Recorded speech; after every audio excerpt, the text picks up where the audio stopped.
নাগরিকের নিয়মিত সংবাদ বিশ্লেষণ ভিত্তিক অনুষ্ঠান সংবাদ বিশ্লেষণ আপনাদেরকে স্বাগত জানাচ্ছি। আমি আনোয়ার হোসেন। দর্শক, আমরা এখানে প্রতিনিয়ত ঘটে যাওয়া নানা সংবাদ এবং তথ্যের বিশ্লেষণ করে থাকি। আমার সাথে রয়েছেন আমি রাশিদুল কাদির।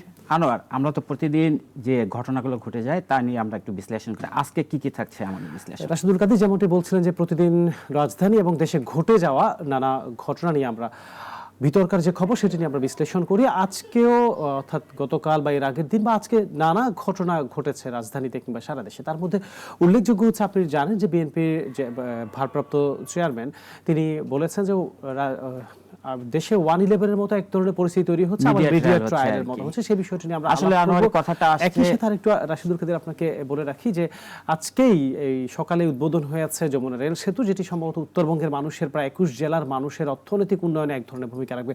সেটি নিয়েও আমরা আলাপ করব। সেই সাথে যে পুলিশ স্বাধীন কমিশন গঠনের কথা বলা হয়েছে, যে সংস্কার হচ্ছে, সেই সংস্কারে তারাও আরো বেশি বেশি করে অংশগ্রহণ করতে চায় এবং সেই সাথে তারা পুলিশ যে কাজ করছে না এমন একটি ধারণা আসলে জনমনে রয়েছে, যে আইন শৃঙ্খলা পরিস্থিতি আসলে উন্নয়ন মানে ঘটছে না, সেটিও নিয়ে আমরা আলোচনা করব। একই সাথে আরেকটি খুবই গুরুত্বপূর্ণ বিষয় আছে রাশিদুল কাদি, সেটি হচ্ছে মার্কিন গোয়েন্দা প্রধান তুলসী গেবার্ট হচ্ছে বাংলাদেশ ইস্যুতে মন্তব্য করেছেন। সেটি নিয়েও আমরা সেটার যে বিতর্কার খবর সেটি নিয়ে আলাপ করব। রাশিদুল কাদি, শুরুতে আমরা যাব হচ্ছে বিএনপির ভারপ্রাপ্ত চেয়ারম্যান তারেক রহমান যে মন্তব্যটি করেছেন এবং একই সাথে যে রাজনৈতিক যে আলাপ সেটি নিয়ে আমরা যাব। তিনি বলেছেন যে মিডিয়া 111-এর মতো মিডিয়া ট্রায়াল চলছে। রাশিদুল কাদির, যে একটু আমার দর্শকদের সাথে আমরা মনে হয় এটার বিতর্কার খবর একটু জানাতে পারি, যে কেন হঠাৎ করে আবার বিএনপির ভারপ্রাপ্ত চেয়ারম্যান এই কথাটি বললেন। মিডিয়াতে 111-এ যেমন বিএনপির বিরুদ্ধে বা অনেক ধরনের সংবাদ হয়েছে, এটিকে তিনি আবারও দেখছেন যে পুনরাবৃত্তি হতে পারে বলে এক ধরনের শঙ্কা প্রকাশ করেছেন। দেখুন আনোয়ার, বেশ কয়েকদিন ধরেই বা বেশ কিছুদিন ধরে, মাসখানেক ধরেই দেখবেন যে আপনি চাঁদাবাজি বা বিভিন্ন সন্ত্রাসী কর্মকাণ্ড যে রাজধানী বা দেশ জুড়ে যে ঘটে যাচ্ছে, সেগুলোর পেছনে বা সেগুলো কারা করছে, এক্ষেত্রে কিন্তু বিএনপিকে দায়ী করা হচ্ছে। বলা হচ্ছে যে বিএনপির বিভিন্ন ধরনের নেতা বা কর্মীরা এইসব ঘটনা ঘটিয়ে যাচ্ছে, আর এসব নিয়ে বিএনপিকে দোষারোপ করে একের পর এক নিউজও হচ্ছে বিভিন্ন গণমাধ্যম বা পত্রিকাগুলোতে, বিশেষ করে অনলাইন যে পোর্টালগুলো রয়েছে বা অনলাইন যে ইউটিউব চ্যানেলগুলো রয়েছে, এগুলোতে কিন্তু চলে আসছে। তো এর পরিপ্রেক্ষিতে কালকে বিএনপির যে হাইকমান্ড তিনি হয়তো এটা বলেছেন, তিনি বলেছেন যে 1-11-র মতো আবার ট্রায়াল হচ্ছে, মিডিয়ার মাধ্যমে আবার বিএনপির পিছনে লেগেছে, বিএনপিকে নিয়ে তারা বিভিন্ন খবরাখবর প্রচার করছে, বিএনপির বিরুদ্ধে মিথ্যাচার করছে। এবং তারেক রহমান যেটি বলেছেন যে তিনি এ ব্যাপারে খোঁজ খবর নিয়েছেন, তার দলের যে কেন্দ্রীয় যে কমিটি যে রয়েছে পল্টনে যারা বসেন তাদের সঙ্গে তিনি কথা বলেছেন, ঘটনাটা উনি পুঙ্খানুপুঙ্খানুভাবে উনি তদন্ত করেছেন, দেখেছেন যে আসলে কি ঘটনাটা কি। তার ভাষ্য মতে যে যা ঘটছে তার বিপরীতে অর্থাৎ মিথ্যাচার করা হচ্ছে, তিনি যেটা বলছেন আর কি, যে মিডিয়ায় বিএনপিকে সেই 1-11-তে যেভাবে দেখানো হয়েছিল, যে বিএনপির বিরুদ্ধাচরণ যেভাবে করা হচ্ছিল, সেই অভিযোগটা তিনি করেছেন। এই সঙ্গে আমরা আসতে পারি যে বিএনপির যে মহাসচিব রয়েছেন মির্জা ফখরুল ইসলাম আলম, তিনিও কালকে বলেছেন যে একটি ষড়যন্ত্র হচ্ছে, বিএনপিকে নিয়ে একটি ষড়যন্ত্র হচ্ছে। তিনি আবার তার দলীয় নেতাকর্মীদেরকে সজাগ থাকতে বলেছেন। মূলত হচ্ছে এইসব বিভিন্ন কারণ নিয়ে, চাঁদাবাজি অথবা অন্যান্য কারণ, নির্বাচন প্রসঙ্গ, বিভিন্ন প্রসঙ্গ নিয়ে বলা হচ্ছে। যেটি হচ্ছে আপনি বলছেন যে বিএনপিকে নিয়ে মিডিয়া ট্রায়াল হচ্ছে, আপনার বিশ্লেষণ যেটি বলছে আর কি, যেটি তারেক রহমানের যে ভাষ্য ছিল। কিন্তু আমরা তো গেল 2-1 দিন আগেও দেখেছি রাজধানীতে যুবদলের যে চাঁদাবাজির যে সংবাদটি, এই যে হয়তো সংবাদগুলোকে অতিরঞ্জিত হতে পারে কিন্তু ঘটনাগুলো তো ঘটছে প্রতিনিয়ত। বিএনপির হাইকমান্ডও তো এই জায়গায় রাশ টেনে ধরতে আসলে ঠিকঠাক মতো পারছেন না। দেখুন, ঘটনা যে ঘটেনি, ঘটছে, ঘটনা ঘটছে, আমরা যারা সংবাদকর্মী আমরাও খবর পাচ্ছি। তবে যে শান্তিনগরের যে ঘটনাটা আপনি যেটা বললেন, যে বেশ কয়েকজনকে আটক করে রাখা হয়েছিল, তারপর তাদের মুখ থেকে চলে আসছে যে কয়েকজন নেতার নাম বলা হয়েছিল, তো সেইটার পরিপ্রেক্ষিতে কিন্তু তারেক জিয়া কালকে বক্তব্যটা দিয়েছেন এবং তার ভাষ্য যেটা ঘটেছে তার বিপরীতে খবরটা প্রকাশ করা হয়েছে। এবং তাদের মতে আর কি ঘটনাটা যেভাবে ঘটেনি সেইভাবে, অর্থাৎ তারা দাবি করছেন যে তাদের দলের নেতারা হয়তো বা জড়িত ছিলেন না, বিভিন্ন কারণে তাদের নামটা এসছে আর কি এখানে, উনি আর কি সেটাই বোঝাতে চেয়েছেন। আর যেটা বললেন যে চাঁদাবাজি তো এই 5 আগস্টের পর থেকে চাঁদাবাজি কিন্তু হয়ে আসছে, দেশের বিভিন্ন প্রতিষ্ঠানে চাঁদাবাজি হয়ে আসছে, বিভিন্ন জায়গায় চাঁদাবাজি হচ্ছে, মাস্তানি হচ্ছে, সবই হচ্ছে।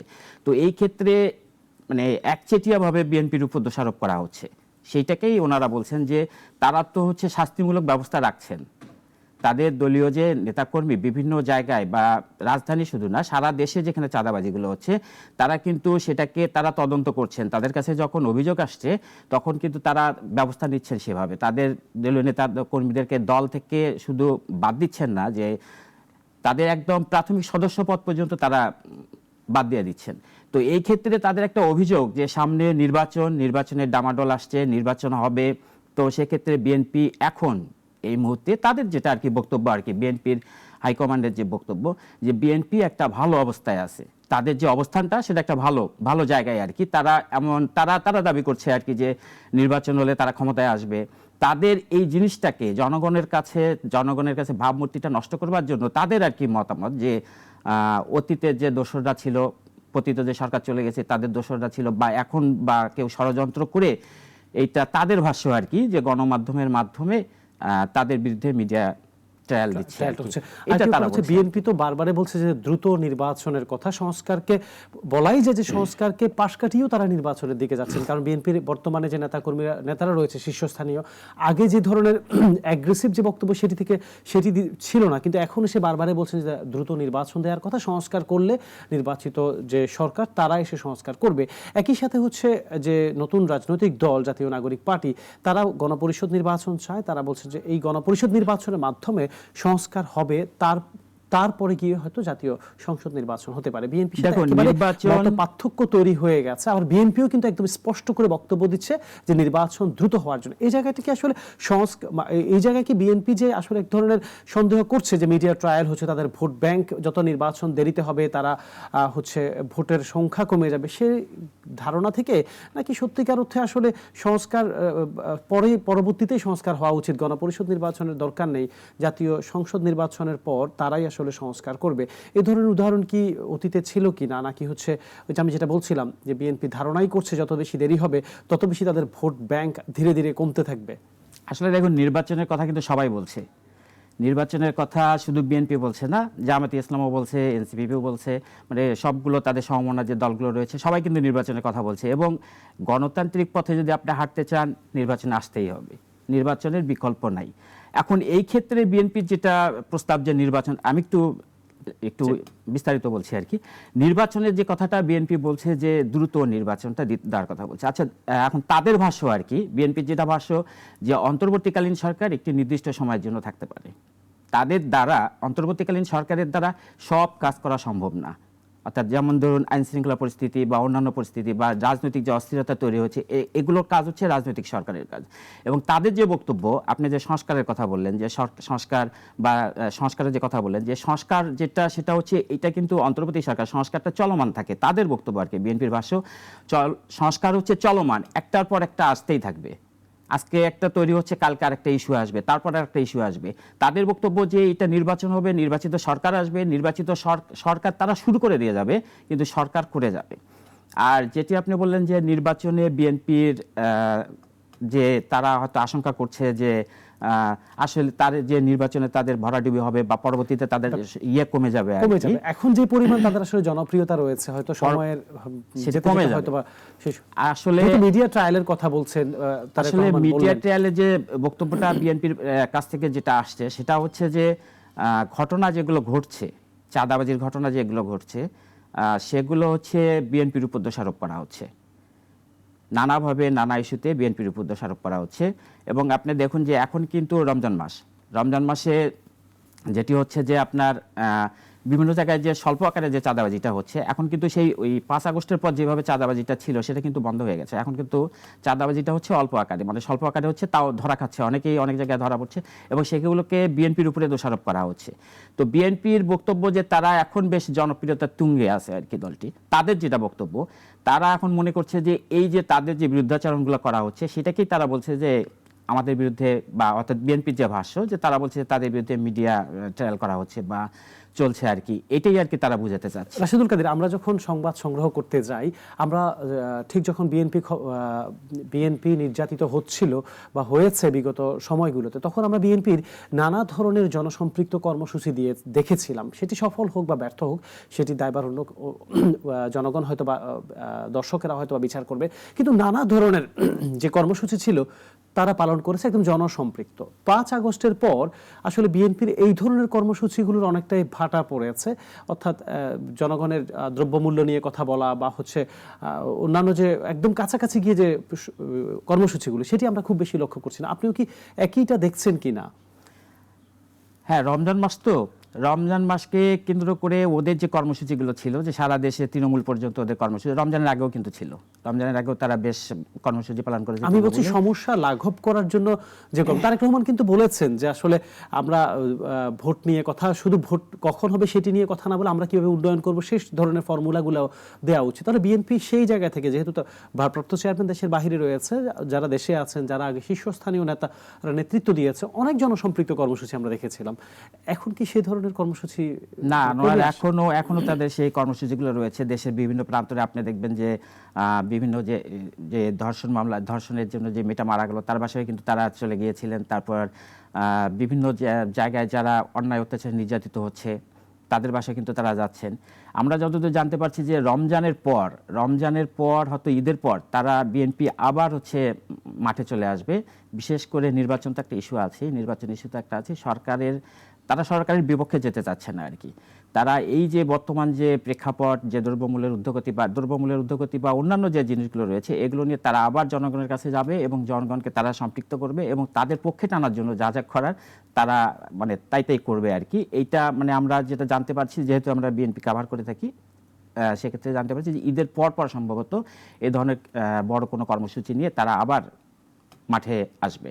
তবে আপনি কিন্তু একটি খেয়াল করে দেখবেন যে সব দলই কিন্তু মাঠে আছে, অর্থাৎ সামনে নির্বাচন ডামাডোল তৈরি না হলেও সবাই কিন্তু মাঠে। এখন দেখুন আপনি যে ইফতার মাহফিলের মাধ্যমে কিন্তু সবাই কিন্তু মাঠে, প্রতিদিন কিন্তু সবগুলো বড় বড় রাজনৈতিক দল তারা কিন্তু এই ইফতার মাহফিলের মাধ্যমে কিন্তু তারা তাদের কথাগুলো বলে যাচ্ছেন, কে নির্বাচন চাচ্ছেন বা কে দেরিতে চাচ্ছেন, এগুলো কিন্তু এই ইফতার মাহফিলের মাধ্যমে চলে আসছে। বিশেষ করে আলাদা করে কিন্তু তারা বলছেন না। তো এই যে রমজান শেষ হয়ে গেলে, যেহেতু রমজান চলছে, রমজান শেষ হয়ে গেলে আবার সেই জনসম্পৃক্ততার যে কর্মসূচিগুলো রয়েছে এগুলো নিয়ে এরা আবার হয়তো সবগুলো রাজনৈতিক দলেই নামবে, শুধু বিএনপি না, সবগুলো রাজনৈতিক দলেই চলে আসবে। আর নির্বাচনটি ব্যাপার যেটি হচ্ছে, আপনি তো বললেন যে সবগুলো দলই তাদের কর্মসূচি পালন করছে, সেই সাথে হচ্ছে একদল আরেক দল ইফতার যে আয়োজন করা হচ্ছে সেখানেও যাচ্ছে। কিন্তু জামায়াত ইসলাম তো একসময় বিএনপির সাথে খুবই, যখন আওয়ামী লীগ সরকার ক্ষমতায় ছিল, তারা বা এখনো বলছে বিএনপি জামায়াত এক ধরনের একেবারে একীভূত করে দেওয়ার মতো একটা বিষয় ছিল তাদের প্রচারণার মাধ্যমে আওয়ামী লীগের। তো সেই জায়গা থেকে তো জামায়াত ইসলামের সাথে বিএনপির একেবারে মতপার্থক্য সুস্পষ্ট হয়েছে। এটি কেন হলো? এক সময়কার রাজনৈতিক জোট এখন এসে হঠাৎ করে কেন এরকম তাদের মধ্যে বৈরিতা তৈরি হলো? বিএনপি একটি কথা বললে জামায়াত ইসলাম সেটির বিরোধিতা করছেন।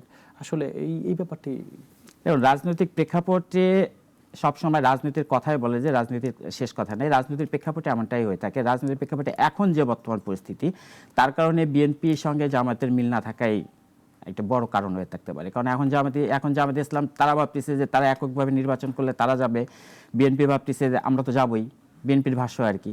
তো যে কারণে তাদের ভিতরে এই বৈরিতাটা আর কি, তাদের ভিতরে যে পার্থক্যটা তৈরি হয়েছে বা তাদের মধ্যে যে একসময় যে তারা জোটে ছিল, এখন তারা জোট থেকে বের হয়ে আসছে বা জোটে নাই বললেই চলে আর কি। এখন তাদের সঙ্গে মানে সম্পর্কটা হচ্ছে সরকারি দল বিরোধী দল যেরকম অবস্থানে দাঁড়ায় আর কি, ঠিক সেই রকম অবস্থানে দাঁড়ায় গেছে। এবং তারা ভাবতেছে যে আমার ভোট আমি করব, আমার ভোটে হয়তো সে বাগড়া দিবে, অর্থাৎ মানে তারা থাকছে না আর কি, জোটে থাকছে না। এখন তারা আলাদাভাবেই আর কি তাদের রাজনীতি পরিচালনা করছে এবং আলাদাভাবেই সম্ভবত তারা সামনে নির্বাচনে যাবে।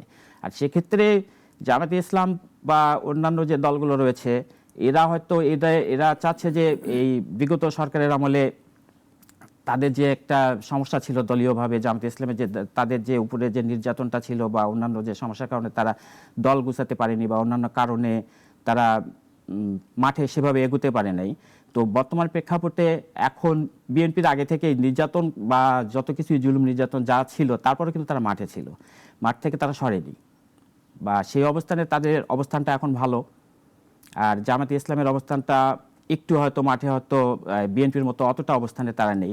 সেই কারণে তারা হয়তো নির্বাচনটাকে পিছানোর জন্য একটু তাগিদ দিচ্ছেন বা চাচ্ছেন যে আগে স্থানীয় নির্বাচন হোক, পরে জাতীয় নির্বাচন হোক, এ ধরনের কথাবার্তা বলছেন। অর্থাৎ এই কারণে এসব বিভিন্ন কারণেই বিএনপির সঙ্গে তাদের বিশেষ করে যে বৈরিতা মত পার্থক্য তৈরি হয়েছে। রাশেদুল কাদের, আরেকটি ব্যাপার হচ্ছে সংস্কার নিয়ে দেশে সব সময় কথা হচ্ছে এবং আমরা যতটুকু জানি 5 আগস্টের পর থেকেই মূলত সাধারণ মানুষ বা যারা হচ্ছে আন্দোলন করেছেন সবাই বলেছেন যে দেশে এক ধরনের সংস্কার দরকার, আমরা বারবার হচ্ছে ভোট দিতে পারছি না, বিভিন্ন নানা ইস্যুতে এই সংস্কারটি সামনে চলে আসে। সেই সংস্কারে নিয়েই আমরা এখন কথা বলবো।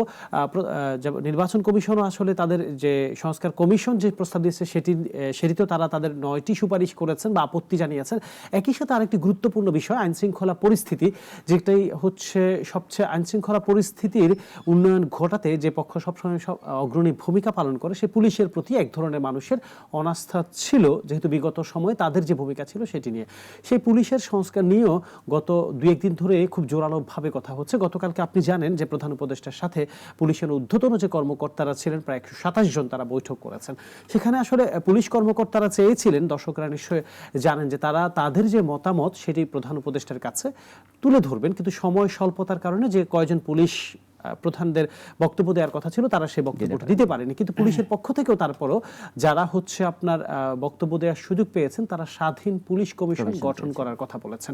অর্থাৎ যে সংস্কার তারাও চায় তাদের মধ্যে সংস্কার হোক। এখন আসলে এই যে পুলিশ চাচ্ছে স্বাধীন এক ধরনের কমিশন গঠন করা, আপনি বলতেই পারি যে স্বায়ত্ত শাসনের মতো তারাও চাচ্ছে। তারা যে কথাটি বলছেন যে তারা যদি এই সময় সংস্কারটি না করতে পারেন তাহলে যে বিগত যে সরকারগুলো ছিল তাদের মতো একই রকম ফ্যাসিস্ট আচরণ হয়তো পুলিশ আবারও করতে পারে। আসলে পুলিশ যখন হচ্ছে আপনার এক জনগণের বন্ধু না হয়ে উঠবে তাহলে হচ্ছে পুলিশ যেটা বলছে যে তাদের যে এখন যে পরিস্থিতি, বর্তমান যে পরিস্থিতি, এটি হচ্ছে তারা রাজনৈতিক দল বা সরকার দ্বারা তারা পরিচালিত হতেন, যার কারণে তারা পুলিশের ভাষ্য আর কি, যার কারণে তারা মানুষের কাছে আসতে পারেননি বা সরকারের যে আদেশ তাই পালন করেছেন। আমরা কিন্তু বিগত সময়ে আমরা 16 বছর দেখেছি যে পুলিশ কি করেছে, পুলিশের ভূমিকা কি ছিল, মাঠে পুলিশের কাজ কি ছিল আমরা কিন্তু দেখেছি। অর্থাৎ আপনি যদি বিরোধী মত ছিলেন, বিরোধী মত যে ছিল, বিরোধী পক্ষ যে ছিল, যে সরকারের বিপক্ষে কথা বলেছে, পুলিশ কিন্তু তার উপরেই, অর্থাৎ সরকারি একটি বাহিনী বা অনেক সময় অনেকে কিন্তু পুলিশের নামকরণ কিন্তু করেছিলেন যে আওয়ামী পুলিশ। কিন্তু পুলিশ তো সেই জায়গা থেকে বের হওয়ার জন্য সেই জায়গা থেকে বের হতে চাচ্ছে আর কি। তারা বলছে যে এই যে কমিশনের কথা বললেন আপনি, এই কমিশন কিন্তু শুধু আমাদের এখানেই তারা চাচ্ছে না, আমাদের পার্শ্ববর্তী 2-3টি দেশও রয়েছে, পাকিস্তান, শ্রীলঙ্কা, ওদের ওখানে কিন্তু রয়েছে। তো এই যে কমিশন, তাদের ভাষ্য যেটা যে যদি তারা কমিশন মানে হয় আর কি, যদি কমিশন হয়, পুলিশ যদি একটি স্বাধীন কমিশন পায়, তাহলে হয়তো বা তারা যে ওই যে রাজনৈতিক দলের ছায়াতলে তাদেরকে থাকতে হচ্ছে না, তখন কিন্তু তারা তাদের মতো করে পরিচালিত হবে। তখন যে সরকার ক্ষমতায় আসবে সে কিন্তু তখন এই পুলিশের আইজিপিকে অর্ডার করতে পারবেন না যে আপনার বাহিনীকে দিয়ে আমার এই কাজটা করান বা ওইটা করেন। তখন কিন্তু পুলিশ একটি স্বাধীন কমিশন, সে কিন্তু তখন দেশের স্বার্থে যে আইন শৃঙ্খলা পরিস্থিতি যা করার সে কিন্তু সেভাবেই করে যাবে, অর্থাৎ তার একটা নির্দিষ্ট একটা রোডম্যাপ থাকবে। এখন কিন্তু সেটা নেই। কিন্তু রাশেদুল কাদের, আপনি ধরেন পুলিশ স্বাধীন কমিশন গঠন করা হলো, কিন্তু বাংলাদেশে যে ধরনের আমরা স্বায়ত্তশাসিত প্রতিষ্ঠানগুলো দেখি তাদের যে একদম ঊর্ধ্বতন, সেটিও তো সরকারের ছত্রছায়ায় সেই নিয়োগটি হয়।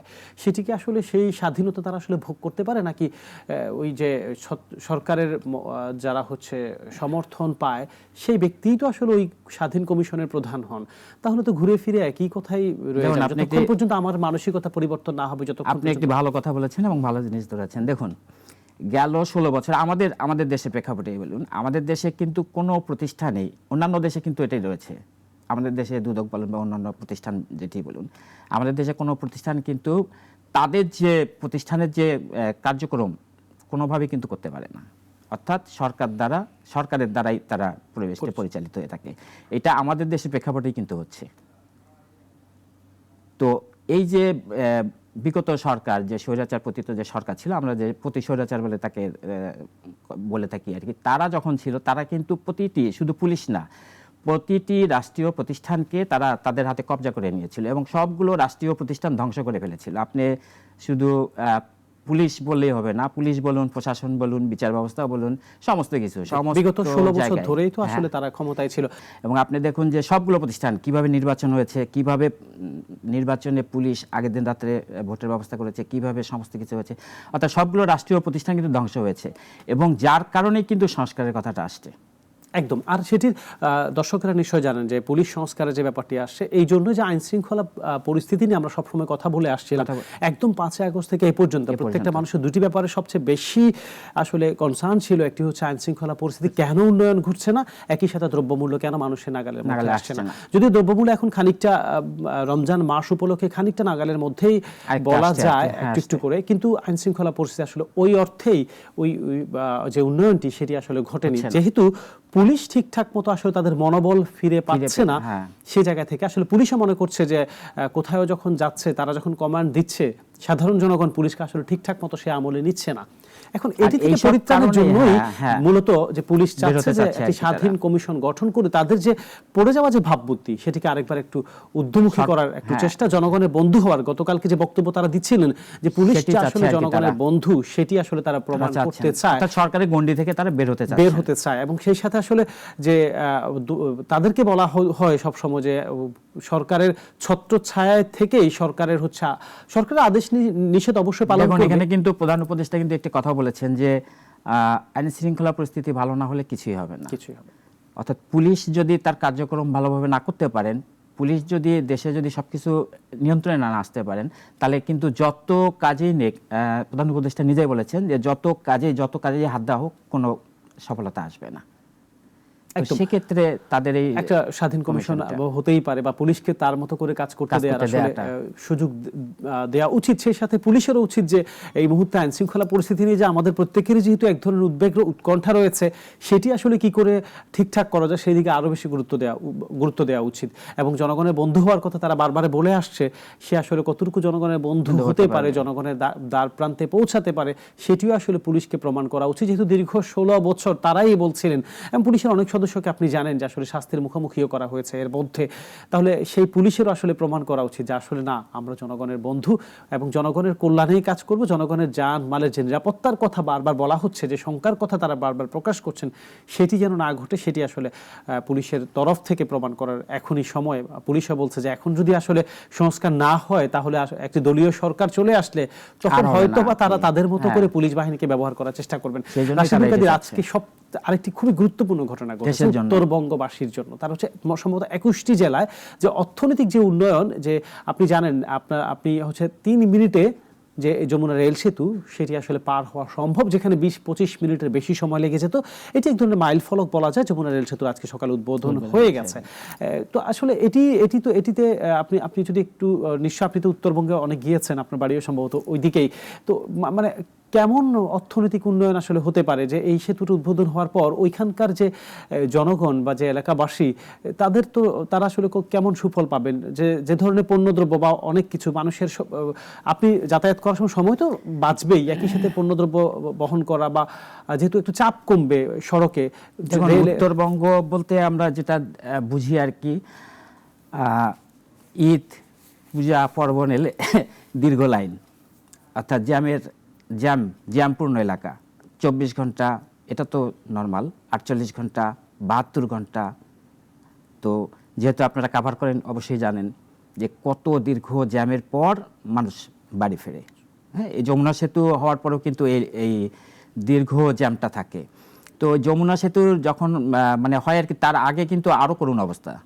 তখন কিন্তু আপনাকে সেতু পার হয়ে মানে ফেরি পার হতে হতো, ফেরি পার হয়ে ও পারে গিয়ে আবার বাসে উঠতে হতো, ট্রেনে আবার ফেরি পার হতে হতো ওই পাশে, মানে অনেক সময় লাগতো। মানে আমি কি বলবো যে একদম দিনাজপুর পর্যন্ত যেতে হলে হয়তো বা আপনাকে 12 থেকে 14 ঘন্টার উপরে লাগতো আর কি। আর ঈদে বা পূজা পার্বণে বা অন্যান্য যে উৎসবে, তখন তো জ্যামের কারণে, দীর্ঘ জ্যামের কারণে এই সময়টা তো 48 ঘন্টা 72 ঘন্টা, এই রমজান মাসের রোজা থেকে মানুষের কষ্টটা মানে সীমাহীন একটা কষ্ট। তো এই যে সেতু হওয়ার পরে কিন্তু সেইটা কিছুটা দুর্ভোগ লাঘব হয় আর কি, তারপরেও এখনো থাকে। আর রেল লাইন যেটি আর কি, সেটি কিন্তু যমুনা সেতুতে যে সড়ক পথে যে সেতুটা রয়েছে, তার কিন্তু সেই সড়ক পথে সেতু কিন্তু একটু অংশে কিন্তু রেল লাইন ছিল, সেটা দিয়ে রেল যাতায়াত করতো উত্তরবঙ্গবাসীদের জন্য, যে রেলপথটা সেটা যাতায়াত করতো, সেখানে কিন্তু সে বেশ সময় লাগতো আর কি, ওই ট্রেনটা ধীর গতিতে যেত। তো এখন যেটি হলো আর কি, যেটি আজকে উদ্বোধন হলো, এর ফলে যেটি বলা হচ্ছে যে 2-3 মিনিট সময় লাগবে, 3 মিনিটের মধ্যে 3 মিনিটের মধ্যে, আমি ধরলাম 5 মিনিট লাগলো বা 10 মিনিট লাগলো, তাও 10 মিনিটও যদি লাগে, 3 মিনিট বলছে, 3 মিনিট তো মনে করেন স্টার্ট দিলেই তো 3 মিনিট চলে যায়। যাই হোক, আমি আর কি 10 মিনিটের কথাও যদি বলি, তারপরেও অনেকটা সময় বেঁচে যাবে।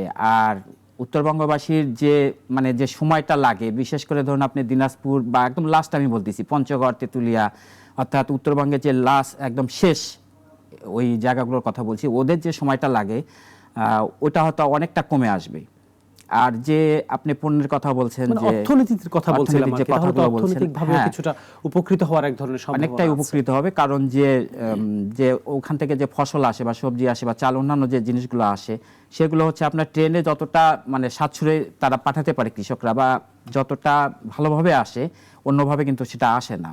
এবং এটাতে হচ্ছে নিরাপদ, ট্রেন মানেই তো নিরাপদ। তো সেক্ষেত্রে নিরাপদে আসবে, এবং সেক্ষেত্রে ওই উত্তরবঙ্গের জন্য এটা একটা ভালো, এবং তাদের অর্থনৈতিক যে স্বাবলম্বী বা অর্থনৈতিক যে উন্নতিটা, সেটা প্রসারটা আরো ঘটবে আর কি। এরকম আরো হওয়া উচিত। আর হলে সময় যেহেতু তাদের সেভ হবে, হ্যাঁ, সময় যেহেতু আগের চেয়ে কম লাগবে, সেই জায়গা থেকে আসলে সময় বাঁচলেই তো এই সময়টা অন্য কোনো কাজে ব্যবহার করা যায়। একই সাথে হচ্ছে ধরেন আপনি বলেন যে একদম শেষ সীমানায় যে পৌঁছাতে লম্বা সময় লেগে যায়, তাহলে তাদের এই পণ্যদ্রব্যগুলো আসলে দ্রুত আসা যাবে, ঢাকায় আসা যাবে। আমরা তো জানি যে আসলে শুধু উত্তরবঙ্গে না, যে স্থানগুলোতে আসলে পণ্যদ্রব্য উৎপাদন হয়, উৎপাদন স্থলে একেবারে কম দামেই হচ্ছে আসলে তারা বিক্রি করে। এখন যেহেতু তারা এই ঢাকা পর্যন্ত পাঠাতে হতো, তাদের অনেক সময় লেগে যেত, সেই জন্য হয়তো অনেকগুলো পণ্যদ্রব্য এই পর্যন্ত আসতো না। আর শুধু তারাও কিছুটা আসলে শুধু যে ঢাকা তা না, এর সঙ্গে এখন আপনার এই পথের কারণেই, এই রেলপথের কারণে আপনার দক্ষিণবঙ্গের সঙ্গে যোগাযোগটা সহজ হবে। মানে অন্যান্য যে জায়গাগুলো রয়েছে, দক্ষিণবঙ্গ যে রয়েছে, ওদের সঙ্গে যোগাযোগটা সহজ হবে এই রেলপথের কারণে। কাজে দ্রুত যে পণ্য মানে যাতায়াত, যেটা আর কি, উত্তরবঙ্গের পণ্য ওদিকেও যেতে পারবে, ওদিকের পণ্য আসতে পারবে। তো যার কারণে দেশের জন্য ভালো। রাশিদুল কাদের, আমরা চাই আপনি যেটি বলছেন যে আরো চমৎকার রেল সেতু হোক, যাতায়াত ব্যবস্থা আসলে উন্নতি হোক, সেটি আমরা চাই। আরেকটি গুরুত্বপূর্ণ বিষয় আমরা আসলে আলাপ করতে চাই, যে আপনি জানেন গতকালকে মার্কিন গোয়েন্দা প্রধান তুলসী গেবার্ট ভারত সফরের সময় তিনি আসলে ভারতীয় এক গণমাধ্যমকে সাক্ষাৎকার দিয়েছিলেন, এবং সেখানে তিনি দুটি গণমাধ্যমকে সাক্ষাৎকার দিয়েছেন। একটি গণমাধ্যমে তিনি বলেছেন যে আসলে বাংলাদেশ ইস্যুতে তিনি কথা বলেছেন, অর্থাৎ মার্কিন যে নতুন প্রেসিডেন্ট ডোনাল্ড ট্রাম্প আসার পরে প্রথম মার্কিন যুক্তরাষ্ট্রের কোনো এক শীর্ষস্থানীয় কর্মকর্তা বাংলাদেশের কে নিয়ে সরাসরি মন্তব্য করেছেন, যেটি আসলে অনেকটাই গুরুত্বপূর্ণ, বলছেন যে আসলে গুরুত্বপূর্ণ ব্যক্তির এই ধরনের মন্তব্য। সেটি হচ্ছে বাংলাদেশে যে আসলে সংখ্যালঘু রয়েছেন তাদেরকে নির্যাতনের কথা বলেছেন তিনি, অর্থাৎ এটি নিয়ে মার্কিন যুক্তরাষ্ট্রের উদ্বেগ প্রকাশ করেছেন। এখন আবার এটির দর্শকদেরকে একটু জানিয়ে রাখা উচিত আমাদের, যে আপনি নিশ্চয় জানেন, আমরা তো সবাই জানি, যখন সাবেক প্রধানমন্ত্রী বাংলাদেশ থেকে ভারতে যায় বা ভারতে অবস্থান করছেন, তখন থেকে আসলে বাংলাদেশের বিরুদ্ধে এক ধরনের যে এই যে ধর্মীয় ইস্যু, একই সাথে হচ্ছে সংখ্যালঘু ইস্যু বা বিভিন্ন ইস্যু নিয়ে তাদের গণমাধ্যম অনেক বেশি প্রচারণা চালাচ্ছিল, নেতিবাচক প্রচারণা আমরা যেটাকে বলি আর কি। তো আজকে তুলসী গেবার্ট আসলে সেই ধরনের একটি গণমাধ্যমে সাক্ষাৎকার দিয়েছেন। তাদের যে প্রশ্ন ছিল, সেই প্রশ্নটাই অনেকটাই হচ্ছে এক ধরনের নেতিবাচক প্রশ্ন। সেই প্রশ্ন উত্তর দিতে গিয়ে তুলসী গেবার্ট বলেছেন যে আসলে যে সংখ্যালঘুর যে নির্যাতনের বিষয়ে তারা উদ্বেগ। আমার প্রশ্নটা আসলে তুলসী গেবার্টের এই জায়গাটিতে নয়, আমার প্রশ্নটাই হচ্ছে আসলে এটুকু আমরা তো আসলে সংবাদ সংগ্রহ করেছিলাম যে আমরা তো নিশ্চয় আমরা একেবারে কাছে থেকে দেখেছি যে বিগত সরকারের সময়, অর্থাৎ বিগত আওয়ামী লীগ সরকারের সময় যে ধরনের সংখ্যালঘু নির্যাতনের শিকার হয়েছে, আসলে 5 আগস্ট পরবর্তী সময়ে এত সংখ্যালঘু নির্যাতনের শিকার হয়েছে কিনা সেটি নিশ্চয় আমাদের অ্যানালাইসিসে আছে। একই সাথে সেটিকে আসলে অতিরঞ্জিত করে আমি একটু আগে যেটি বলছিলাম যে তুলসী গেবার্ট, যখন তুলসী গেবার্টের কথা বললেন, যে তুলসী গেবার্ট আসলে কে? তুলসী গেবার্টকে গেবার্ট নামকরণ হিসেবে মনে হচ্ছে যে সে ভারতীয়। আসলে সে ভারতীয় না। সে এক সময় ছিলেন সেনাবাহিনীতে, আমেরিকান যে সেনা সদস্য ছিলেন তিনি কুয়েত ইরাক যে যুদ্ধ ছিল সেখানেও তার অবস্থান ছিল। তিনি পরে রাজনীতিতে আসেন। হ্যাঁ, তিনি ডেমোক্র্যাট ছিলেন, ডেমোক্র্যাটদের রাজনীতি করতেন। পরে তিনি রিপাবলিকানে আসেন। আর আসার পর 2024-এর আগে হচ্ছে তিনি আমেরিকান যে প্রেসিডেন্ট ট্রাম্পের আস্থাভাজন সে ভালোভাবেই অর্জন করেন। এরপর তাকে হচ্ছে ক্ষমতায় আসার পর ট্রাম্প তাকে তাদের জাতীয় যে গোয়েন্দা রয়েছে তার প্রধান বানান, অর্থাৎ পরিচালক বানান। তুলসী গাবাটি ভারতে এসেছিলেন। তিনি হচ্ছে সেখানে কয়েকটি গোয়েন্দা সংস্থার যে একটি বৈঠক ছিল সেখানে সম্ভবত উনি এসেছেন। রোববার সম্ভবত তিনি ভারতীয় গণমাধ্যমে সাক্ষাৎকার দিয়েছেন। সেখানে তিনি বলেছেন যে বাংলাদেশে যৌন নিপীড়ন, অত্যাচার, নির্যাতন এবং খুন করা হচ্ছে, বিশেষ করে হিন্দু, বৌদ্ধ, খ্রিস্টান এদের কথা বলেছেন যে এদের উপরে অত্যাচার নির্যাতন করা হচ্ছে। সেই সাথে ইসলামী যে চরমপন্থী রয়েছে, বিভিন্ন চরমপন্থী রয়েছে এবং বৈশ্বিক যে তৎপরতা রয়েছে তার সঙ্গে যে ইসলামী খিলাফত রয়েছেন, সবচাইতে মারাত্মক একটি কথা তিনি বলেছেন যে ইসলামী যে খিলাফত রয়েছেন, যে বিশ্বে যে ইসলামী খিলাফত রয়েছেন তার সঙ্গে অন্তর্ভুক্ত করেছেন বাংলাদেশকে। এবং এটি তিনি করেছেন, তিনি যেটি আমরা তো সাংবাদিক, আমরা তো বাইরে কাজ করছি, আমরা তো কাভার করছি, আমরা তো দেখছি কতটুকু নিপীড়ন হয়েছে, কতটুকু সংখ্যালঘু নির্যাতন হয়েছে বা কি হয়েছে সেটা তো আমরা জানি। 5 আগস্টের পরে একটি সরকার শেষ হওয়ার পরে এরকম শুধু আমাদের দেশে না, অন্যান্য উন্নত দেশেও দু একটি ছোটোখাটো ঘটনা ঘটে, তেমনই হয়তো বা দু একটি ছোটোখাটো ঘটনা ঘটেছে, কিন্তু সেটিকে ইন্ডিয়ার যে পত্রিকা, ভারতের যে পত্রিকা বা গণমাধ্যমগুলো রয়েছে নির্লজ্জের মতো অতিরঞ্জিত করেছে। তুলসী গাবার যে কথাগুলো বলেছেন তিনি কতটা প্রমাণ সাপেক্ষে যে কথাগুলো বলেছেন, যে ইসলামী খিলাফতের কথা বলেছেন, এগুলো যে উনি কতটা প্রমাণ সাপেক্ষে বলেছেন তা আমার বোধগম্য না।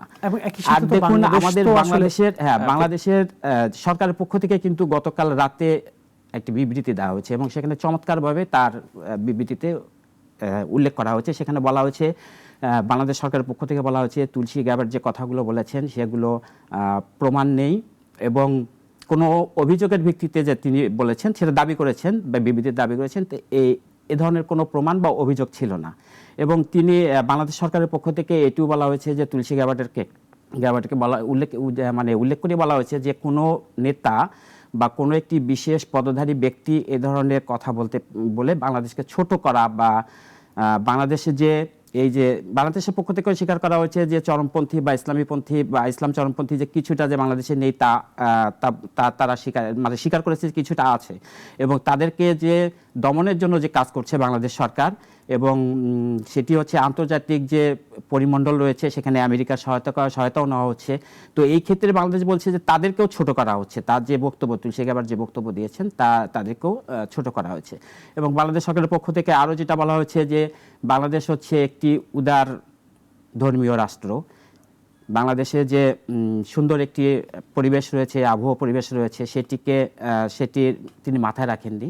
অর্থাৎ তিনি যে বক্তব্যটা দিয়েছেন, অর্থাৎ এক কথায় বলা চলে যে একতরফা একটা বক্তব্য দিয়েছেন। বাংলাদেশ সম্পর্কে যে বক্তব্যটা দিয়েছেন এটির মানে নিন্দা আর কি জানিয়েছেন আর কি, এক কথায় আর কি বাংলাদেশ সরকার।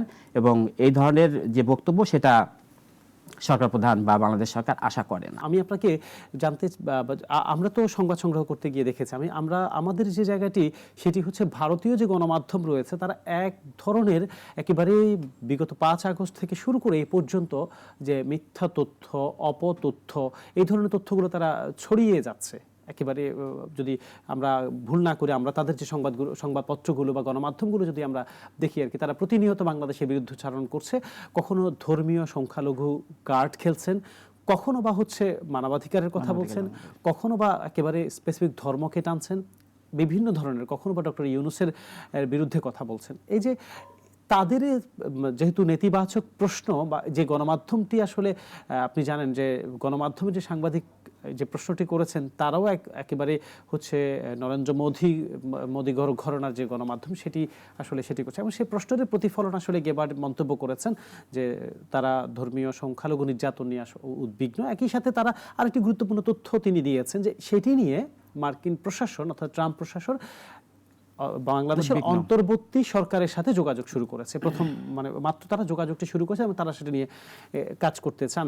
আসলে যেটি আমরা বলছিলাম যে এই যে সংখ্যালঘু যে নির্যাতনের কথা আসলে বারবার উঠে আসছে, সে সংখ্যালঘু নির্যাতনটা তো বাংলাদেশে বিগত আমলে সংখ্যালঘু যারা আছে তারাও বলে যে আসলে ওই সময়টাও যদি প্রত্যেকটা দেশে আসলে কম বেশি শুধু সংখ্যালঘু নয়, যারা সংখ্যাগুরু আছে তারাও তো আসলে এই ধরনের আইন শৃঙ্খলার অবনতি হয় মাঝে মধ্যে, কিছুটা নির্যাতনের ঘটনা ঘটে, এটা খুবই দেখুন এবার একবারে যে থেকে থাকে।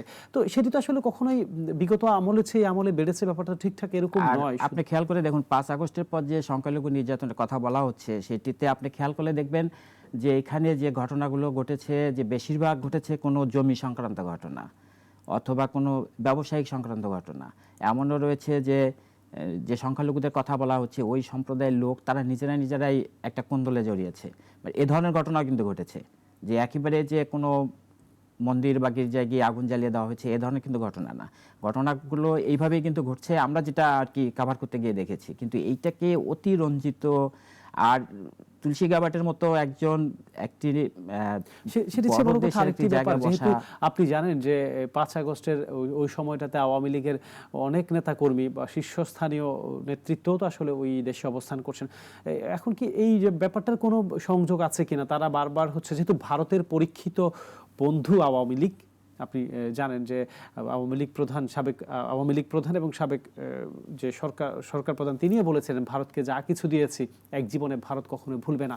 তাহলে সেই জায়গা থেকে ভারত কি আসলে এই চেষ্টার একটি ফসল কিনা, যে মার্কিন প্রশাসনকে বুঝানো যে বাংলাদেশের আসলে রাজনৈতিক পট পরিবর্তনের পর আওয়ামী লীগের পক্ষ নিয়ে ভারত হয়তো মার্কিন প্রশাসনকে বুঝাচ্ছে, সেই জন্যই কি আসলে তুলসী গেবার্ডের এমন মন্তব্য, বা মার্কিন প্রশাসন ভারতের বাংলাদেশের উপরে এক ধরনের প্রভাব বিস্তার করতে চাইবে আওয়ামী লীগকে স্পেস দেওয়ার জন্য?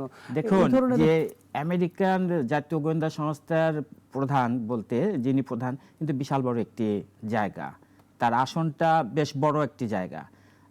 তাকে যদি কেউ ভুল বুঝায়, তার মতো একটি প্রতিষ্ঠান, বা সে কিন্তু একটি প্রতিষ্ঠান ধরে নেন, তাকে যদি কেউ ভুল বুঝায় এবং সেই ভুল বুঝানোটা থেকে যদি সে কথা বলে, যদি তথ্য প্রমাণ ছাড়া আর কি কথা বলে, তাহলে সেটা কেমন একটা বিষয় হয়ে দাঁড়ায় না?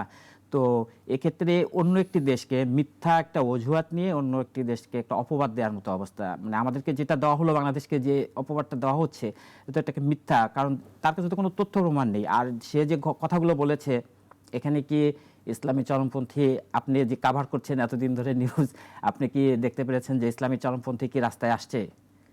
এমন কোনো ঘটনা কি ঘটছে? বা বৈশ্বিক যে সন্ত্রাসের কথা বলা হয়েছে, বৈশ্বিক যে সন্ত্রাসী তৎপরতাগুলো রয়েছে, ইসলামী খেলাফতকে এটা কি আছে? আমরা কি কভার করতে গিয়ে এখনো কি আমরা সেরকম কিছু পেয়েছি, বা জঙ্গি উত্থান বা গোষ্ঠী বা এরকম কিছু, মানে আমরা কি এমন কিছু আমাদের চোখে পড়ছে, বা আমরা জানি না, বা মানে আমরা তো জানি কোনো না কোনো ভাবে তো আমাদের কাছে তথ্য আসে যে আমরা কি এটা পাচ্ছি। রাশেদুল কাদের, আমরা সবসময় বাংলাদেশ সম্পর্কে বলে আসছিলাম যে সবাই বলে বাংলাদেশ বিভিন্ন মত পথ, বিভিন্ন সংখ্যালঘু সংখ্যাগুরু সব মিলে হচ্ছে এক সৌহার্দ্যপূর্ণ সম্প্রীতির মধ্য দিয়ে বাংলাদেশ আসলে যাচ্ছে এবং বেড়ে উঠছে। আমরা আসলে মিলেমিশে আছি, বিভিন্ন উত্থান পতন তো থাকবে। আরেকটি ব্যাপার যে রাশেদুল কাদের, যেটি হচ্ছে সবার এক ধরনের আকাঙ্ক্ষা আছে যে আগামী নির্বাচন নিয়ে, একই সাথে নির্বাচন কমিশন গতকালকে একটি তারা সুপারিশ করেছে যে আসলে নির্বাচন কমিশন সংস্কারের যে কথাগুলো বলা হচ্ছে, সেখানে তারা 9টি বিষয়ে আপত্তি বলি বা সুপারিশ বলি সেটি করেছেন। এবং কি সাথে তারা বলেছেন যেহেতু নির্বাচন একেবারে সামনে চলে আসছে, যদিও নির্বাচনী নানা ধরনের কথা শোনা যাচ্ছে, বিএনপি বলছে নির্বাচন পিছিয়ে দেওয়া ষড়যন্ত্র হচ্ছে, একই সাথে অন্তর্বর্তীকালীন সরকারের প্রধান বলছেন ডিসেম্বরের নির্বাচন, আর নয়তোবা জুন মাসে নির্বাচন। সেখানেও আসলে হয়তোবা নয়তোবা একটি কথা আছে যে তারপর নির্বাচন দিতেই হবে, কিন্তু সেটি তো সে বিএনপি আর শঙ্কা প্রকাশ করছে নির্বাচনটি আরো হয়তোবা পিছিয়ে যেতে পারে। 111-এর কথা যেহেতু সামনে চলে আসছে, এবং নির্বাচন কমিশন কিন্তু বলছে যে আসলে জাতীয় নির্বাচন আগে দেওয়ার কথা, স্থানীয় সরকার নির্বাচন নয়। তারা যে তত্ত্বাবধায়ক সরকার আসার পর যে সুপারিশগুলো তারা করেছে, নির্বাচন কমিশন সংস্কার আর কমিশনের যে রিপোর্ট দিয়েছে তার বিপরীতে বেশ কিছু সুপারিশ দিয়েছে। আসলে এটা যে সুষ্ঠু নির্বাচন হওয়ার জন্য নির্বাচন কমিশনের ভূমিকা তো সবচেয়ে গুরুত্বপূর্ণ একটি বিষয়। আসলে স্থানীয় সরকার নির্বাচন তারা করতে খুব বেশি আগ্রহ দেখাচ্ছে না, জাতীয় নির্বাচনটিকে তারা বেশি আগে করার জন্য আসলে মতামত দিচ্ছে। আপনি তো জানেন জাতীয় সংসদের যে সীমানা নির্ধারণের ব্যাপারটি, সেটি যে সংস্কার কমিশন তাদের যে এখতিয়ার বলছে, আর নির্বাচন কমিশন বলছে না তারাই হচ্ছে এই কাজটি করবে। একই সাথে আরেকটি ব্যাপার দর্শকদেরকে জানিয়ে রাখি যে নির্বাচন কমিশন সংস্কার তারা যে প্রস্তাবটি করেছে কোন নির্বাচন অনুষ্ঠিত হয়ে গেলে আদালতে আসলে যে মামলা করার কথা এবং সংক্ষুব্ধ ব্যক্তি মামলাটা করতে পারবে এবং নির্বাচন কমিশন সুপ্রিম যে জুডিশিয়াল কাউন্সিল তারা রয়েছে তারা সেটি আসলে সমাধান করতে পারেন। বিভিন্ন ধরনের আসলে এই যে নির্বাচন কমিশনের সাথে যে সংস্কার কমিশনের দ্বন্দ্ব, এক ধরনের মত পার্থক্য তৈরি হচ্ছে, আবার নির্বাচনও সামনে চলে আসে। এই মত পার্থক্যগুলো আসলে মেটানো তো উচিত এই মুহূর্তে, যেহেতু নির্বাচনের খুব বেশি সময় নেই। যদি আমরা ডিসেম্বরে ধরে নিই এবং নির্বাচন কমিশনাররা বলছেন যে ডিসেম্বরের মধ্যে তারা নির্বাচন করছে। দেখুন, নির্বাচন যদি রোডম্যাপ চলে আসে যে নির্বাচন হচ্ছে বা নির্বাচন চলে আসবে, এগুলো তো মিটমাট হবেই, এগুলো তো আর পড়ে থাকবে না। যে তাদের নির্বাচন কমিশন যে কথাগুলো বলছেন যে তারা যে 9টি প্রস্তাব দিয়েছেন, তো আপনি যেটি বললেন আর কি, এগুলো তো তাদের মানে তাদের যুক্তিটাও কিন্তু খারাপ না, তাদের যে ঠুনকো যুক্তিটাও না, তাদের যুক্তিটাও ঠিক, যে সীমানা নির্ধারণ করা তাদের এখতিয়ার, তারা তো এটা অবশ্যই তারাই করবেন, বা যে আদালতের মাধ্যমে যে সমাধান চাওয়া সেটা তারা বলছেন যে আসলে সংক্ষুব্ধ ব্যক্তি তো 5 বছর পরে মামলা করতে পারে। তখন দেখা গেল যে যারা নির্বাচন কমিশনার আছেন, ঊর্ধ্বতন আছেন, তাদেরকে জেলে পাঠাতে হতে পারে। তো তারাও তো একটা ভীতিকর পরিস্থিতিতে পড়বে। নির্বাচন আসলে এক ধরনের শঙ্কা তৈরি হয়েছে কখন হবে, যেহেতু প্রধান উপদেষ্টা 2টি সময় নির্ধারণ করে দিয়েছেন, ডিসেম্বর এবং অথবা আগামী জুন মাসে। একই সাথে বিএনপিও বলছেন যে 111-এর মতো আবারও ট্রায়াল চলছে। এই শঙ্কা থেকে আসলে নির্বাচন কি যথাসময়ে অনুষ্ঠিত হবে নাকি হচ্ছে জুন পর্যন্ত যাবে, নাকি হচ্ছে আরো দেরি হতে দেখুন, নির্বাচন হতেই হবে, আজ না হোক কাল নির্বাচন হতেই হবে, ডিসেম্বরে হোক আর জুনে হোক নির্বাচন হবেই। মোদ্দা কথা নির্বাচন হচ্ছে বা নির্বাচন হবেই। অন্তর্বর্তী সরকার তো আর সারা জীবন থাকবেন না, তাদেরকে নির্বাচন দিতে হবে গণতন্ত্রে। তবে তারা যেটা চাচ্ছেন যে অন্তত ন্যূনতম সংস্কারটুকু করে যাতে আর কোনো স্বৈরাচার না আসে, বা তারা এই ধরনের একটু চাচ্ছেন, বা গণ অভ্যুত্থানকারী যে নেতারা যে আকাঙ্ক্ষাটা রয়েছে জুলাই আগস্টের, সেই আকাঙ্ক্ষার যে মানে চাওয়াটা আর কি, সেটা চাচ্ছেন যে দেশে যাতে আর স্বৈরাচার না আসে, সেজন্য তারা চেষ্টা করছেন আর কি সংস্কার শেষ করে নির্বাচনে। কিন্তু হতে হবে, নির্বাচন তো হবেই, কিন্তু দলগুলোর ভিতর যে আপনি যেটা বললেন যে রাজনৈতিক দল বলতেই তো মতপার্থক্য থাকবেই, মানে চলে আসবে এবং এটা থাকবেই। তো কেউ যাদের অবস্থান ভালো, বিএনপির অবস্থান ভালো, তারা চাচ্ছে যে যতটুকু সংস্কার প্রয়োজন শেষ করে নির্বাচন। তাদের অবশ্য বেশ কিছু যুক্তি রয়েছে কথার, যেমন সব সংস্কার তো আর এই অন্তর্বর্তীকালীন সরকারের পক্ষে করা সম্ভব না, এবং এটা কোনোভাবেই সম্ভব না। সংস্কার তো চলবে। সংস্কারের কথাটি আসলে আপনি নিশ্চয়ই জানেন যে সংস্কার কমিশনগুলো হচ্ছে তাদের সংস্কার প্রস্তাবগুলো দিয়েছে, এবং সেই সাথে একই সাথে বলা হচ্ছিল যে রাজনৈতিক দলগুলো যে সংস্কারে আসলে একমত, সেই সংস্কারে টিকচিহ্ন দেওয়ার কথা, যেটিতে আসলে আংশিক একমত সেখানে মন্তব্য করার কথা, যেটি যদি একমত না হয় সেখানে হচ্ছে তারা টিকমার্ক না দিবে, যে সকল সংস্কার প্রস্তাব এই পর্যন্ত এসেছে। কিন্তু আমরা সবাই জানি যে এ পর্যন্ত মাত্র অল্প কয়েকটি রাজনৈতিক দল এই মতামতটুকু, বড় দুটি রাজনৈতিক দলের কথা যদি বলি, তাহলে বড় দুটি রাজনৈতিক দলের কথা যদি বলি, তাহলে বিএনপি এবং জামায়াতে ইসলামী এখন তো বড় এই দুটি দল, তারা কিন্তু এখনো মতামত দেয়নি। তাদের যেটি ভাষ্য সেটি হচ্ছে যে আমি কেন টিক চিহ্ন দেব, অর্থাৎ আমাকে তো বিশ্লেষণ করতে হবে, ব্যাখ্যা করতে হবে, তুমি এটা চাচ্ছ, তার বিপরীতে আমাকে ব্যাখ্যা করে আমি জানাই দেবো। এবং সেই জন্যই তারা অপেক্ষা করছে যে তারা টিক চিহ্নর পাশাপাশি তারা ব্যাখ্যা দেবে, এর জন্য তারা সময় নিয়েছে, হয়তো স্বল্প সময়ের মধ্যে দেবে। বিএনপির পক্ষ থেকেও তাই বলা হয়েছে, জামায়াতে ইসলামের পক্ষ থেকে বলা হয়েছে, তারা ব্যাখ্যা আকারে মানে কি কারণে তারা এটা হওয়া উচিত বা প্রয়োজন সেটা দেবে, দেওয়ার পর তারা জমা দেবে। কিন্তু এই ধরেন সময় তো একটা নির্ধারিত সময় দিয়ে দেওয়া হয়েছিল, কিন্তু সেই সময় যখন এই যে কালক্ষেপণ করা হচ্ছে, তো এই যে এটা আসলে কালক্ষেপণ না, এটি একটি বড় রাজনৈতিক দল হিসাবে আপনি একটি বড় রাজনৈতিক দল হিসেবে তাদের কিন্তু একটা দায়বদ্ধতা আছে যে আপনি একটি জিনিসের উপর দিয়ে দিলেন, হয়ে গেল, সেটা তো তারা করতে পারে না। তাদের অবশ্যই একটি জনগণের কাছে দায়বদ্ধতা আছে, সেক্ষেত্রে তারা এই কালক্ষেপণটা বা ঠিক না, তারা দেরি করছেন আর কি, তারা বিস্তারিত ব্যাখ্যা দিয়ে জমা দেবে। আমার প্রশ্ন ছিল, যখন তারাই এই জায়গাটায় দেরি করছে, তারাই আবার হচ্ছে নির্বাচন দ্রুত চাচ্ছে, তাহলে ব্যাপারটা তো সময় ক্ষেপণ হবেই, যেহেতু সময় নিয়েছে, আবার সেই সময়ের মধ্যে এটার সাথে তো আপনার নির্বাচন দেরি হওয়ার কোনো একটি ইস্যু না, এরকম ধরে ধরে অনেকগুলো ইস্যু নিয়ে যে সংস্কার তো সবচেয়ে, দর্শকেরাও জানেন, আপনারা জানেন, সংস্কারই তো প্রথম প্রায়োরিটি এখন। আচ্ছা দেখুন, নির্বাচন যদি আপনি করতে চান, তাহলে সবচেয়ে বড় কথা, একটি মোদ্দা কথা, রাজনৈতিক দলগুলোর ভিতরে একটি ঐক্যমত্যে আসতে হবে এবং সবাইকে বসতে হবে যে আমরা কবে নির্বাচন নিতে পারি বা কবে নির্বাচনে যেতে পারি, সংস্কারটা কেমন হতে পারে বা কিভাবে করতে পারেন, সরকারের সাথে সেই বিষয়ে একটি আলোচনায় আসতে পারে আর কি। মোদ্দা কথা আর কি, যেটি আর কি আমি বলছি, যে সেই বিষয়ে আলোচনায় আসতে পারে, আসার পর একটা সিদ্ধান্তে আসতে পারে। এইভাবে কাদা ছেঁড়াছিড়ি করে আসলে হয় না, যে আমি বলছি যে আগে সংস্কার পরে নির্বাচন, স্থানীয় নির্বাচন আগে, গণপরিষদ আগে, বিভিন্ন যে ইস্যুগুলো টানা হচ্ছে এগুলো কিন্তু জাস্ট বিতর্কের খাতিরে বিতর্ক। তখন কি নির্বাচন আসলে আপনার কেমন মনে হয় বা কি বিশ্লেষণ হবে? নির্বাচন কি তখন আসলে পিছিয়ে যেতে পারে, বা হচ্ছে যে শঙ্কাগুলো প্রকাশ করা হচ্ছে যে আসলে 1/11-এর মতো পরিস্থিতি তৈরি হতে পারে, বা এই ধরনের কোনো শঙ্কা আপনার মধ্যে কাজ করে কিনা? বা আপনি মাঠে তো কাজ করছেন, আমরা মাঠে কাজ হ্যাঁ, করছি। দেখুন এখনো ওই আপনার 1/11-এর মতো যে শঙ্কা সেটা কিন্তু আর নাই, সেটি কিন্তু কেটে গেছে। এটি যদি হতো তাহলে 5 আগস্টের পরপরই হতো, সেটি কেটে গেছে। এখন দেখুন না, আমরা তো মানে আন্দোলনের সাফল্য জাতি আর কি, সাফল্য জাতি বাংলাদেশ। তো দেখুন নির্বাচন হবে, সেনাবাহিনীর প্রধান যেহেতু বলেছেন, তিনিও কিন্তু কয়েকদিন আগে বলেছেন, প্রধান উপদেষ্টা কিন্তু বারবার বলছেন যে আমাদের সময় কম, সময় চলে আসছে। তো এটি তো নির্বাচনের ইঙ্গিত। এবং যতদূর দেখা যাচ্ছে, আপনি কিন্তু আরেকটি জিনিস দেখতে পাচ্ছেন যে নির্বাচনের যে প্রস্তুতি সে কাজ কিন্তু শুরু হয়ে গেছে অলরেডি। বিভিন্নভাবে মানে বোঝা যাচ্ছে যে কাজ কিন্তু শুরু হচ্ছে। তো সেক্ষেত্রে নির্বাচন হবে, হয়তো 2-4 মাস পিছাতে পারে, পেছাতে পারে। যে তবে তো রাশিদুল নির্বাচন কাদের, আমরা আসবে। একেবারে আজকের যে সংবাদ বিশ্লেষণ সেটির একেবারে শেষ প্রান্তে চলে এসেছি। আমাদের নিয়মিত যে সংবাদ বিশ্লেষণগুলো হয় সেটি নিয়ে তো সংবাদের একেবারে যেটি গভীরে ঢুকে যে বিশ্লেষণ সেটি দর্শকেরা আশা করে। আমরা নিশ্চয় আগামী অন্য কোনো দিন আবারও ফিরবো, বা আগামীকালকে ফিরবো, বা অন্য কোনো দিন এই নিয়মিত সংবাদ বিশ্লেষণ নিয়ে আবারও ফিরবো। দর্শক, আমরা একেবারে শেষ প্রান্তে চলে এসেছি নাগরিকের নিয়মিত সংবাদ বিশ্লেষণ অনুষ্ঠানে। আজকের মতো বিদায় নিচ্ছি। অন্য কোনো দিন অন্য কোনো আবারও ফিরবো নাগরিকের নিয়মিত সংবাদ বিশ্লেষণে। সে পর্যন্ত ভালো থাকুন।